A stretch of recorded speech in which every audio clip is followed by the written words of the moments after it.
जय शिवराय मित्रांनो, मी पंकज मोरे. स्वागत आहे तुमचं आपल्या एका नवीन व्हिडिओमध्ये. तर घेऊन आलोय आपण नवीन एक व्हिडिओ तुमच्या माहितीसाठी, तुमच्या ज्ञानात नॉलेजमध्ये भर पडावी म्हणून आणि तुम्ही अप टू डेट राहावे म्हणून आपण एक नवीन व्हिडिओ बनवतोय. तर व्हिडिओचा विषय आहे की आता लवकरच ओला, उबेर, रॅपिडो अशा कंपन्या ज्या आहेत, ॲप बेस्ड कंपन्या, त्या लिगल होणार आहेत. आता तुम्ही म्हणाल, अरे लिगल, मग आता इतके दिवस आपण मारत होतो ट्रिप, ते काय अनलिगल होतं? हो, ते अनलिगल होतं, कारण तुम्हाला सांगतो परमिशनच नाही आहे. परिवहन विभागाने, मग तुम्हाला कळलंच असेल की मध्ये लायसन जे होते त्यांनी म्हणजे काय ते ॲग्रिगेटर लायसन असतात तर ते हे केलं होतं, त्यांचे खारिज केलं ते थोडक्यात, की तर त्यांना परमिशनच नव्हती. पण सरकार आपल्याकडून GST घेतं, हे घेतं, प्रत्येक ट्रिप मागं पैसे कट करते, भरपूर काय काय घेतं सरकार, टॅक्स घेतं, हे घेतं. पण ओला, उबेर सारख्या म्हणजे कंपन्यांना परवानगीच नव्हती. आता ती परवानगी देणार आहे सरकार, आपलं महाराष्ट्र गव्हर्नमेंट. तर आता जो नवीन प्रताप सरनाईक परिवहन मंत्री आहे, त्याला बहुतेक मला असं वाटतं त्याच्याकडे पैसे पोचले असतील. तर इतक्या दिवस आपली एक संघटना आंदोलन करत होती की बाबा तुमच्याकडं लायसनच नाही, तुम्ही कसं काय व्यवसाय करताय. तर आता तेच लायसन सरकार आता ओला, उबेर कंपन्यांना देणार आहे आणि सोबत आपल्यासाठी एक गिफ्ट पण देणार आहे सरकार. आता गिफ्ट काय म्हणाल तुम्ही? तर गिफ्ट आहे की कॅब, रिक्षा सोबत आता 2 व्हीलर पण चालू होणार आहे. मग बघा आता तुम्ही काय होणार आहे धंद्याचं. आपण बरेच आता मी जस्ट एक ट्रिप सोडली एक मुलीची एका. तर मुली एक असू द्या, मुलगा असू द्या, एक जर असेल तर तो काय करणार, पैसे, आता समज त्यांच्याकडे पैसे कमी, आता मी किती 91 रुपये घेतले, तर 2 व्हीलरने किती होणार, 50 आणि 60 रुपये. तर एवढ्या ह्याच्यात ती येणार. मग ती का बुक करणार नाही? क्या 2 व्हीलर असू दे काय. आणि 2 व्हीलर पण अशी तशी नाही, 2 व्हीलरमध्ये GPS असणार आहे, हेल्मेट असणार आहे दोघांना, ड्रायव्हरला आणि ह्यांना. मग आपला बिझनेस, रिक्षाचा बिझनेस राहणार कधी फक्त 2 जण, 3 जण, 4 जण. 4 जण असेल तर आता आपण एक्स्ट्रा घेतोय, नंतर गपचूप घेऊन यावं लागणार आहे, कारण धंदाच उरणार नाही. सांगतोय तुम्हाला, धंदा कमी होणार मित्रांनो, उरणार नाही म्हणण्यात येणार, पण 30 ते 40% धंदा आपला मार खाणार. तर असं सीन होणार आहे. तर बघूया काय म्हणते नेमकं प्रताप सरनाईक आणि आपलं महाराष्ट्र गव्हर्नमेंट परिवहन विभाग काय म्हणतोय नेमकं, तुम्हाला सांगतो मी. तर आपलं महाराष्ट्र गव्हर्नमेंट आणि प्रताप सरनाईक आणि त्यांचे सचिव विचिव असतात ते सगळे, तर त्यांची मीटिंग झाली काल. तर त्याच्यात काय डिसाईड झालंय की ओला, उबेर, रॅपिडो सारख्या कंपन्यांना एकाच नियमावलीत आणणार. आता नियमावली म्हणजे कसं असतं की बघा, आता आपली रिक्षा आहे 17 रुपये किलोमीटर, पहिल्या 1.5 किलोमीटरला 25 रुपये, हे परिवहन विभागाने जारी केलेले रेट आहे. तसंच काळी पिवळी टॅक्सी मुंबईत, त्यांचं पण रेट तसंच असतं, त्यांना पण मीटर असतो. तर आता ओला, उबेर कंपन्यांना पण आता सगळं सरसकट ते नियम लागू होणार आहेत, जसे रिक्षाला आहेत तसे. आता रेट वाढवण्याचा प्रश्न, रेट वाढेल की नाही हे सध्या तरी अजून काही फिक्स नाही आहे. त्याच्यामुळे अगोदरच खुश होऊ नका.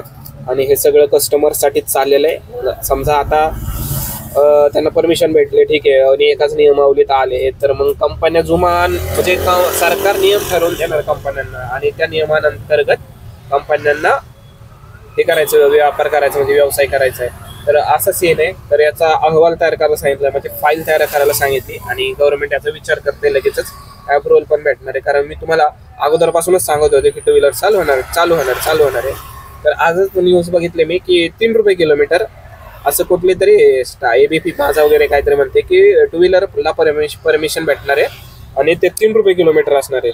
तर हे काय फेकते, हे 3 रुपये किलोमीटर म्हणजे काय, विचार करा. आता मुंबई, आपल्या दिल्ली सारख्या शहरात 6 ते 7 रुपये किलोमीटर आहे. बाईक टॅक्सीचं सांगतोय, 6 ते 7 रुपये बाईक टॅक्सी पर किलोमीटर आहे मित्रांनो. तर इथं 3 रुपये किलोमीटर. काय पेट्रोल एवढं स्वस्त आहे का आपल्याकडं? आणि चालवणाऱ्याने तर, ड्रायव्हरने तर चालवले पाहिजे 3 रुपये किलोमीटर, म्हणजे 10 किलोमीटरला 30 रुपये का फक्त. तर काय नाही, फक्त एवढं खरं आहे की 2 व्हीलरला परमिशन भेटणार आहे. तर बाईक टॅक्सी जे चालू होणार आहे त्याच्यामध्ये जास्तीत जास्त महिलांना हे आणण्याचा प्रयत्न करते गव्हर्नमेंट, कारण सुरक्षेसाठी. तर महिलांसाठी आता मध्येच एक 7-8 दिवसाखाली मी वाचलं की इलेक्ट्रिक रिक्षा देणार आहेत आपले पिंपरी चिंचवड शहर, म्हणजे महाराष्ट्र गव्हर्नमेंट 3 का 4 हजार काहीतरी रिक्षा देणार आहे. तर आता परत 2 व्हीलरमध्ये महिलांना आणण्याचा विचार करतात ते. तर आता तरी पण आपण रिक्षा घेतोच आहे की काय विचार करून घेतोय तेच कळत नाही मला.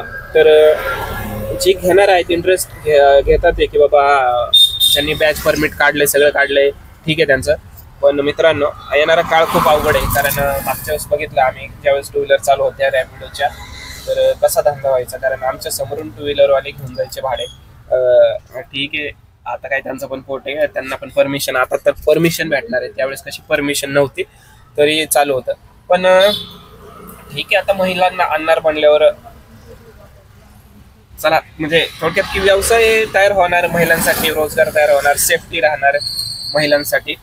आणि आपण जे रिक्षावाले आहेत त्यांनी काय करायचं तेच कळत नाही. तर त्याच्यासाठी आता जे तुम्ही 9-10 तास रिक्षा चालवतात त्यासाठी त्यावेळेस तुम्हाला 15-16 तास रिक्षा चालवावे लागणार आहे. त्यावेळेस कुठे तुमचा धंदा होणार आहे. तर कॅब तर जर 2 व्हीलर चालू झाल्या तर कॅब व्हॅलिड होणार, 2 व्हीलर व्हॅलिड होणार. आणि मग अगोदरच कस्टमर जे आहेत रिक्षावाल्यांना लय वैतागले. तसं रिक्षावाले पण करतातच तसे. पण आपला धंदा खरंच मार खाणार आहे मित्रांनो. कारण एकतर कॅब बुक करणार लोक, नाहीतर मग 2 व्हीलर जे ज्यांच्याकडे गरीब आहेत, ज्यांच्याकडे पैशाची कमी आहे, ते रिक्षावाले, त्यांचा व्यवसाय लिमिटेड होणार आहे. एकतर मरणाच्या रिक्षात, आणि त्याच्यामध्ये जर असं त्याच्यामध्ये शेअरिंग आहे, त्याच्यामध्ये हे ते सगळं अवघड काम आहे सगळं. तर हा निर्णय कसा वाटला तुम्हाला? आणि एवढं सगळं होणार आहे मित्रांनो, आणि येणाऱ्या 4 ते 5 महिन्यातच होणार आहे. तर ओला उबेर कंपन्यांनी बहुतेक पैसे दिलेले आहेत वरपर्यंत. तर याच्यामुळेच हे सगळं निर्णय पटापट घ्यायला लागलेत आता सध्या. तर बघूया इथून पुढे काय होते, काय सिच्युएशन असणार आहे. तर व्हिडिओ इथपर्यंत पाहिला असेल, तुमच्या म्हणजे काहीतरी तुम्हाला कळालं असेल, माहिती कळाली असेल, तर व्हिडिओला लाईक, शेअर, कमेंट करा. चला तर मग आपण आता नेक्स्ट ब्लॉगमध्ये भेटूया. जय हिंद, जय महाराष्ट्र.